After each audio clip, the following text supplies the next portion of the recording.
경제 현안을 보다 쉽게 풀어보는 경제 읽기 시간입니다. 오늘도 다양한 경제 이슈들 권혁중 경제평론가와 짚어봅니다. 어서 오십시오. 네, 안녕하십니까. 예.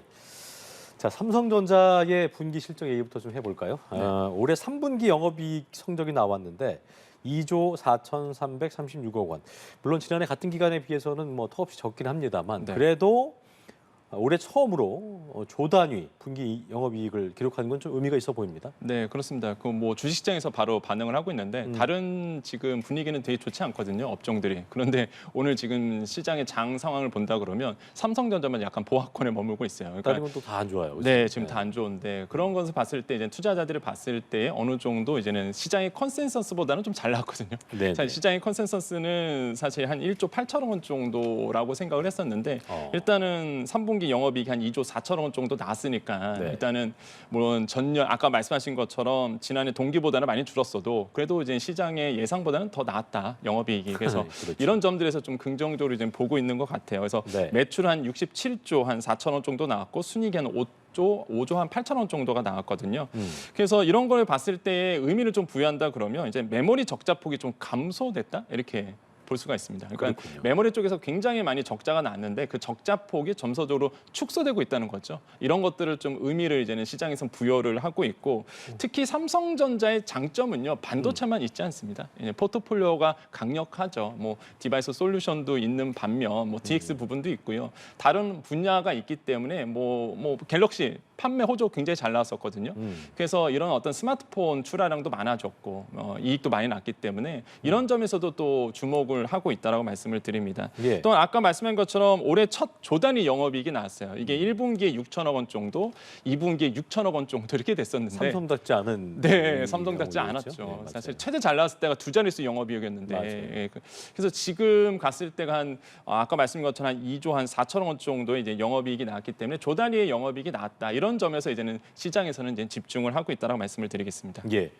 부진에 허덕이는 그 반도체 잠시 뭐 짚어주셨습니다만 이번에도 3조 7,500억 원이라는 적자를 내긴 했는데 그래도 네.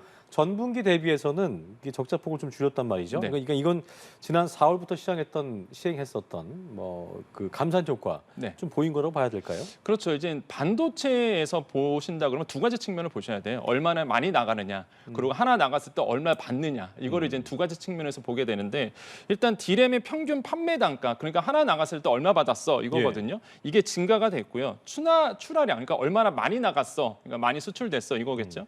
그러니까 이것도 이제 증가가 됐습니다. 그러니까 또 이제는 이 시장에서 이걸 또 집중하는 거예요, 사실.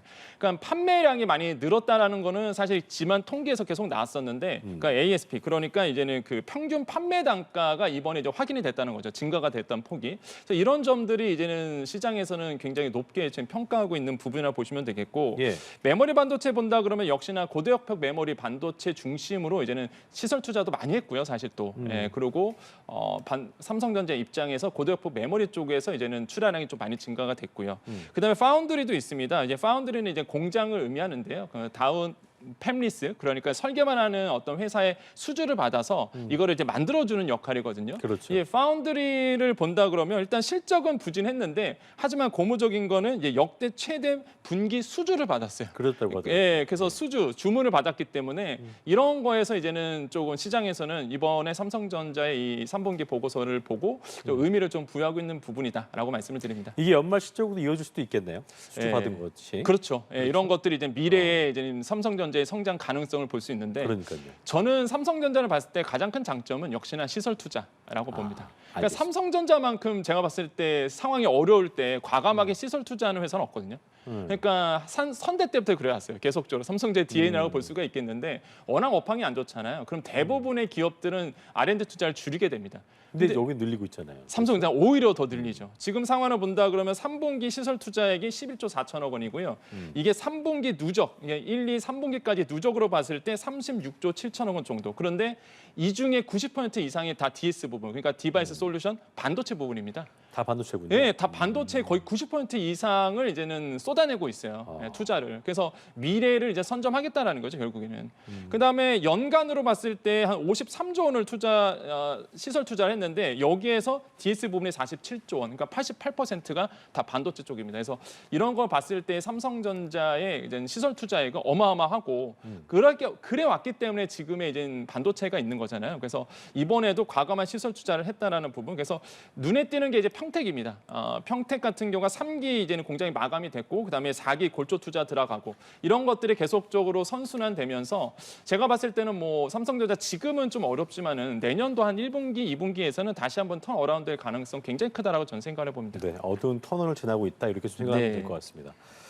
자, 그리고 저희가 앞서 뭐 뉴스로도 보도해드렸었는데 9월 산업 생산과 소비, 투자 이게 이제 일제히 셋 다 늘어나는 트리플 증가를 기록했다는 기분 좋은 소식이었는데요. 특히 뭐 반도체 같은 경우에는 이 생산 같은 경우에는 지난 8월에 이어서 두 달 연속 큰 폭의 증가세를 보이고 있는 것으로 나타났더라고요. 네, 맞습니다. 뭐 악재 속에서 좀 희소식이다라고 보시면 그러니까요. 되는데 중요한 건 이제 9월이다라는 거를 먼저 말씀드리면서 시작을 하겠습니다. 그래서 9월이거든요, 사실. 9월. 근데 이제 10월 달에 워낙 변수가 또 많았었잖아요. 자, 일단은 9월 지표로 보겠습니다. 산업 활동을 보여주는 3대 지표가 있죠. 그러니까 생산하죠, 소비하죠, 투자하게 됩니다. 그러니까 기업 입장에서 생산하고 그다음에 이제 소비하겠죠. 그걸 팔고 그럼 잘 팔았으면 또 그것을 다시 한번 투자하게 되는 이런 어떤 생산 소비 투자에 부는 이런 산업 활동이 플러스를 다 기록을 했어요. 그래서 트리플 증가가 됐는데 이게 4개월 만에 다시 한번 이제 돌아온 수치다라고 보시면 되겠고 특히 여기서 중요한 게 이제 반도체 경기가 큰 역할을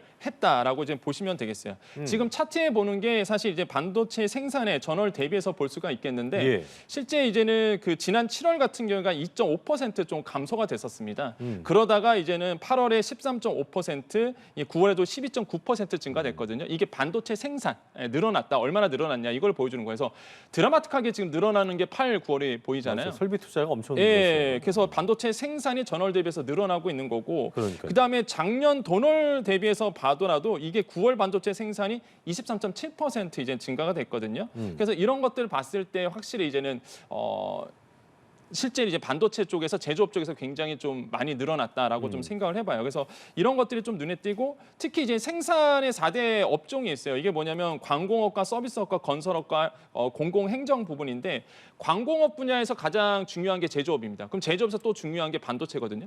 그러니까 반도체가 지금 어느 정도 늘어나고 있다는 거는 우리나라의 제조업 분야의 좀 희소식이다라고 저는 생각을 해봐요. 그래서 예. 이런 부분들은 좀 이번에 이제는 산업활동 보고서를 통해서 좀 조사가 됐다라는 부분. 그래서 정부는 그렇게 얘기합니다. 이제 상저하고 이런 얘기를 했는데 아직은 몰라. 이제 10월 달까지 뜯어봐야 되겠지만은. 그래 10월이 나와야겠네요. 예, 그렇죠? 그래서 9월 달 지표다 보니까 일단은 정부는 이제 긍정적으로 보고 있습니다. 왜냐하면 제조업 중심으로 좀 늘어났다는 부분이 좀 고무적이잖아요. 그래서 이런 것들을 좀 긍정적으로 보고 있는 부분들이 느껴진다고 생각을 해봅니다. 어쨌든 모멘텀은 좀 마련됐다라고 네, 볼 수 맞습니다. 있을 것 같습니다. 네. 자, 그리고 그동안 뭐 부진했었던 반도체랑 제조업이 좀 회복세를 보였습니다만 이 소비에 대한 우려 이거는 여전히 뭐 커지고 있는 것 같습니다. 전월 대비 보니까 0.2% 늘면서 수억달 만에 반등을 했습니다만 그래도 7, 8월 연속 감소했었던 네. 기저효과 영향이 좀 크기 때문인데 이건 어떻게 좀 바라봐야 될까요? 이 부분은. 그러니까 소매 판매가 지금 0.2% 이제 증가를 했거든요. 이게 3개월 만에 플러스는 나왔는데 사실 플러스는 이게 플러스였죠. 예. 그렇죠. 근데 이게 분기 기준으로 보면은 이게 9월이고 이제 분기 기준으로 보면 2.5% 감소가 됐어요. 그렇군요. 그러니까 이게 분기별로 보면 계속 좀 떨어지고 있다라고는 게 좀 뼈 아프다라고 말씀을 드리겠고 소매 판매가 안 된다는 얘기는 사실 결론적으로 말씀드리면은 시중에 이제 소비자들이 돈이 없다는 겁니다. 그러니까 그렇죠. 서비스 판매 지수는 좀 늘었어요. 서비스 지수는 또 늘어났는데 이게 창고 중심으로 좀 늘어난 거거든요. 그러니까 소매 판매가 계속 주고 있다는 거는 시중에 이제 돈이 이제 말라가고 있다는 걸 좀 볼 수가 있겠고 그래서 지금 정부가 계획하고 있는 게 사실 지금 뭐 동행 축제라든지 소비 촉진 행사를 좀 기획을 하고 있어요. 소비 촉진 행사. 왜냐하면 11월 달 아시겠지만은 뭐